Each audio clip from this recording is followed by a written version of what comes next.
So flat earthers will often complain, right, that about the fact that they can't see stars in NASA images. Really, there's a simple answer for this. These people just don't understand how cameras work.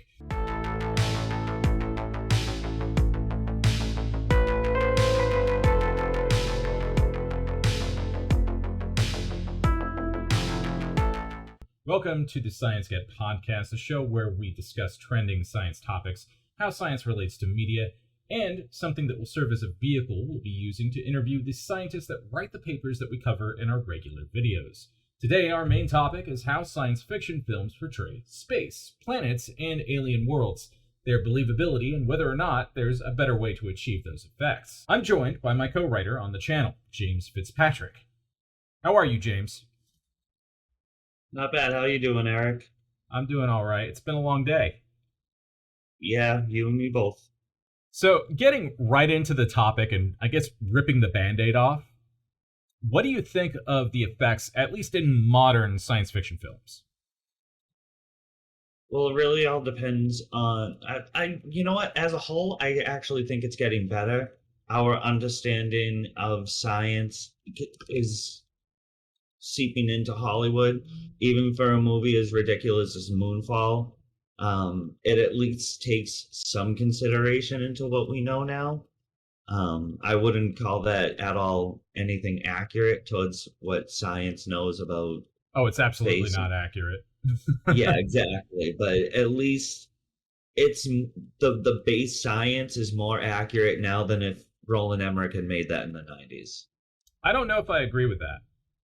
And Okay. I'm not even talking about like the science of, the colliding moons or the moon falling to Earth, which, if that did actually happen, the Earth would be.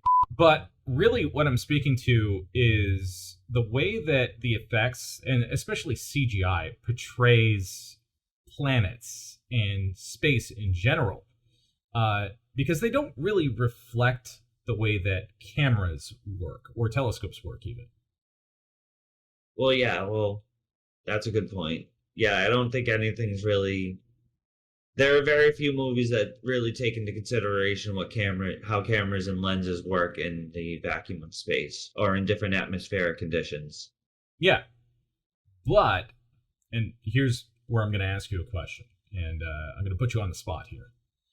James, what do our eyes, cameras, and telescopes all have in common? They need to take in light. Yes, absolutely. Absolutely. They absorb light. And so flat earthers will often complain, right, that about the fact that they can't see stars in NASA images, right? Of course. That's one of the things that they like to lean on. Right. And moon landing deniers will also say the same thing. Like, why can't we see stars in the moon landing footage? Really, there's a simple answer for this. These people just don't understand how cameras work. Pretty much. So, scrolling through my notes right now, right, because I do have notes. Obviously, when you're looking at the moon in these photos, the stars are there. They're just too faint. You can't see them in images, and there's a reason for that. If you were to take your cell phone camera out and try to take pictures of the night sky, you would have some fairly crappy results, right? Oh yeah, I've tried with all kinds of phones throughout the years, and they never turn out good. I just stopped trying after a while. Right. So, if you took that camera and you pointed it up at the night sky, you're probably just you're going to see a really tiny dot if you pointed at the moon, or say Jupiter. Jupiter's fairly bright in the night sky. Or if your cell phone camera is really crappy, you're just going to see a black screen. So similarly, if you try to take a picture of someone standing in front of a bright window, you're just going to see a silhouette, despite the fact that your eyes can see so much more than that, right? Yeah.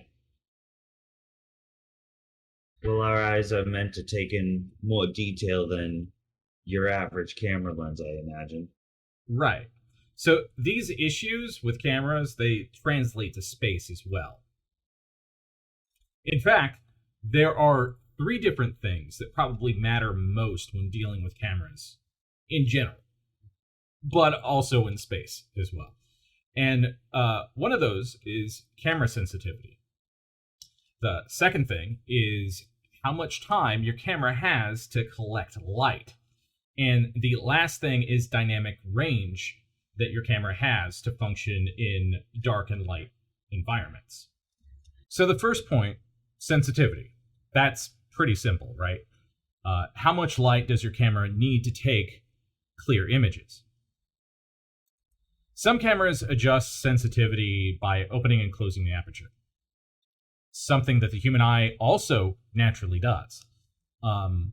And actually, you can, at home, do this as an experiment. Just go into the bathroom, take a light, and shine it directly into your eye, and notice that when your pupil starts shrinking or expanding, it's called dilating, that's basically what it's doing. That's what your camera does. When it needs more light, it expands, right? When your eyes need more light, they expand in the dark, right? So, fun fact, most cameras used in space can't actually do this. Instead, astronomers have to predict what sort of light levels that the camera is going to be imaging and try to plan ahead so that the aperture is the correct size for the exact target that the scientists behind the project are expecting to encounter. This poses problems for certain spacecraft that are tasked with imaging multiple objects in the same mission.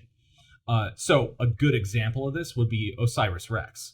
Its MapCam was designed to study the limited color palette, so to speak, I guess, of an asteroid. So when it was used to take a picture of the Earth, it had all these artifacts at the top of the image. The camera was basically overwhelmed by the bright light reflecting off of the Earth's clouds. But when you look at the images that it snapped of Bennu, everything looks fine. It's a little dark, but it looks fine. And that's because it was specifically designed to image this one asteroid. So time is another factor. In photography, longer exposures allow cameras to take in more light, right? This allows the camera to pick up things that don't emit as much light that a shorter exposure simply wouldn't pick up.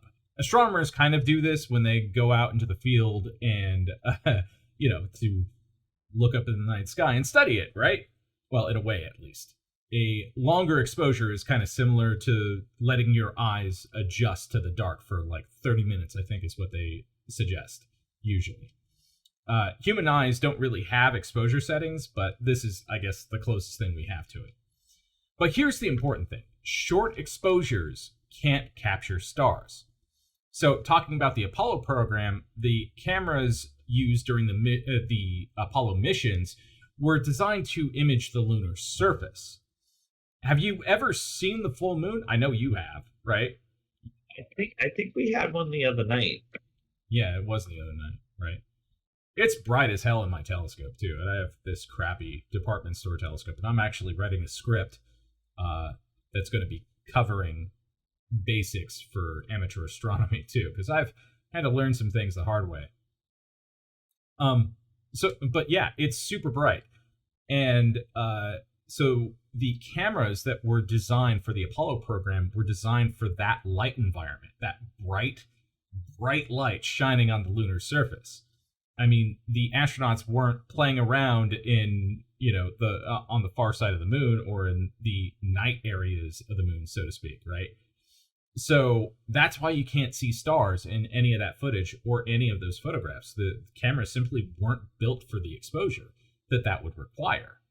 Yeah, I mean, that makes sense, especially when you consider that all the pictures that they were taking was stuff that was in the general vicinity of the cameras. They weren't trying to take pictures of the night sky from the moon. They were trying to take pictures of the moon. Right, but even if they were to point those cameras at the stars, it's highly unlikely that they would have been able to image anything other than black sky. Oh yeah, it's like you said, the lensing was calibrated for a certain kind of... Right, the aperture. Okay. Right. So when these people complain about this, it's absolutely stupid because they don't understand how cameras work. So New Horizons and its LoRiCam was designed to shoot in aperture, or rather exposures, if I could talk right, as short as 1 millisecond and as long as 30 seconds. So this is sort of a dynamic range, but not really, not in the way that we're used to thinking about it.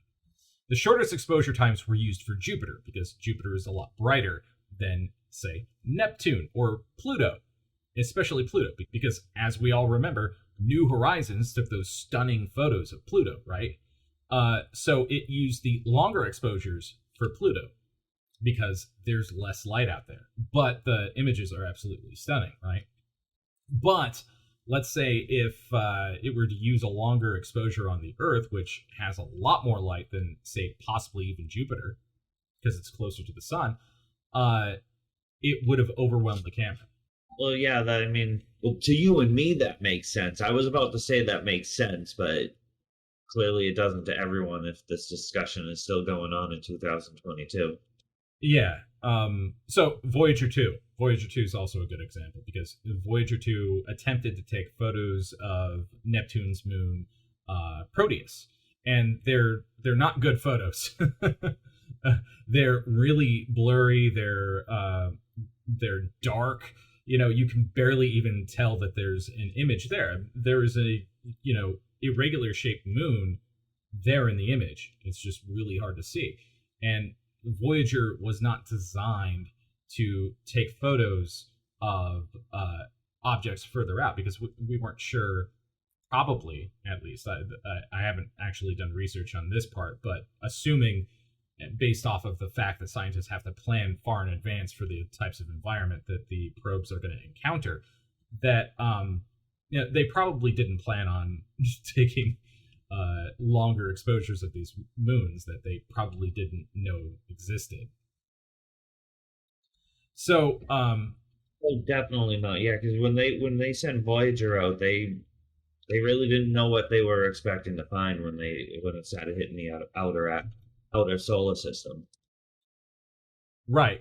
So I mentioned dynamic range earlier, and that refers to the versatility of your camera. Basically, how well it is able to function in both dark and light environments.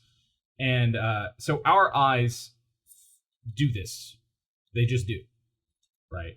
When you stare at that same, bright window with your friend sitting in front of it, you can tell there's detail on your friend's face because your eye is constantly scanning around your environment and your brain is basically creating a composite image.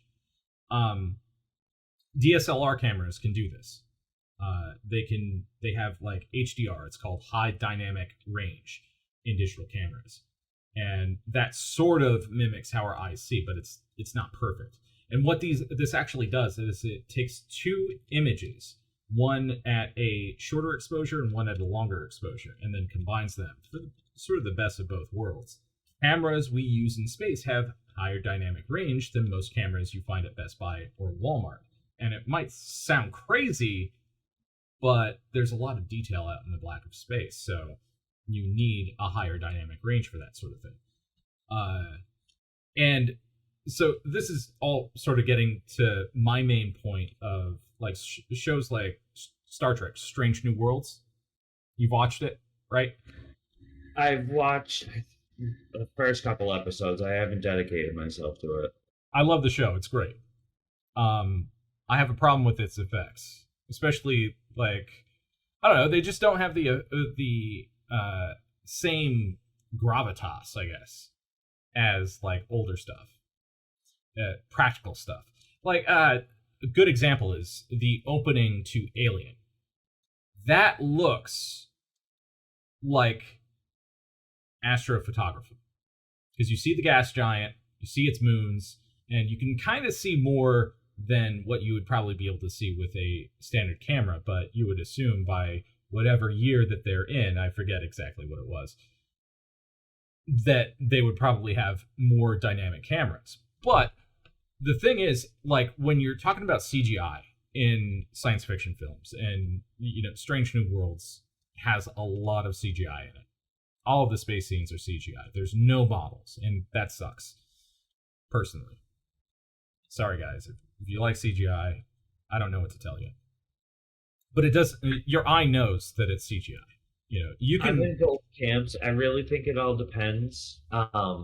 I think it is a shame that science fiction has leaned too a little bit too heavy into it. It takes away some of the, like you said, something like Alien and Aliens, like the practical sets and the way the camera work had to actually reflect what it was trying to show with Yeah. practically without CG effects. Like it made it more immersive. It definitely did. And it probably has something to do with the fact that all of those effects are in camera. You're using a real camera to capture these things, these special effects. So, of course, the end result would look really good.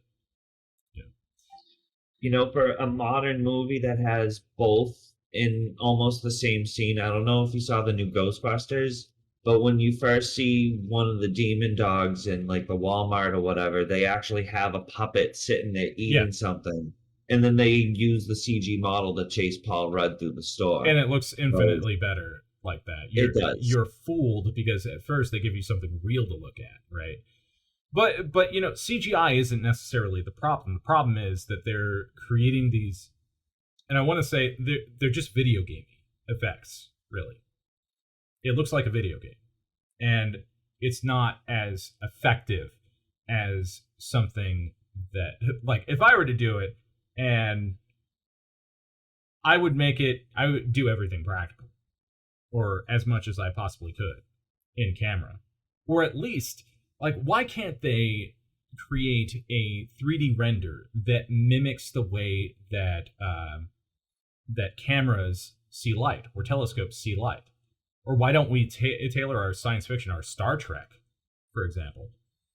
Why aren't we talking about built-in telescopes on the Enterprise or something? It's true. Well, maybe that should be our next venture. We go into filmmaking and we do the James Cameron thing and invent a whole new camera, video recording style that everyone will use after us. I mean, that's... I've been thinking about this for a long time, too, especially as I've been digging through Strange New Worlds. But I'm disappointed in the direction that effects are going in right now, I guess I'm saying. And I think that when you look at Jupiter through the eyes of, like, Juno, it's haunting. It's beautiful. There is something that is lost in filmmaking when we're no longer trying to imitate reality. And to the point where, filmmakers and effects artists might say, oh, well, no one's actually out there right now. But someday they will be. And, you'll look back on the films today, and I guess from 20 years ago, we're old, and just think, this doesn't match up to what our eyes are seeing now on the frontier in around Jupiter or whatever, while you're working your day job mining for helium-3 or whatever. Oh, we could spend an entire episode talking about just movies and where Hollywood's going and the difference in cinematography and stuff like that. Trust me. Yeah, I could talk kind of all day about that. I got a free trial of Shudder, and my wife and I were sitting through and just going through all the titles like, we want to watch this. We want to watch this. We want to watch this. Why don't we just get Shudder? They don't have every single horror film or anything like that, but they have a wide selection of what are considered classics. I think on a future episode of the podcast, I'd like to talk about, aliens in science fiction. Because yes. I think in some ways, horror creatures are better aliens than the aliens that we have in, like, Star Trek. Because we have those forehead aliens, right? And that's kind of the joke, is that when you want an alien, you just put some, prosthetic makeup, some forehead ridges on them. And there you go. Alien species. Boom. 3 titties. 3 titties, right. Thank you so much for joining us today, regardless of how you found us. The ScienceGet podcast will be back next week with more of the science news, guests, and topics that you love. So for now, see you next time, Space Cowboys.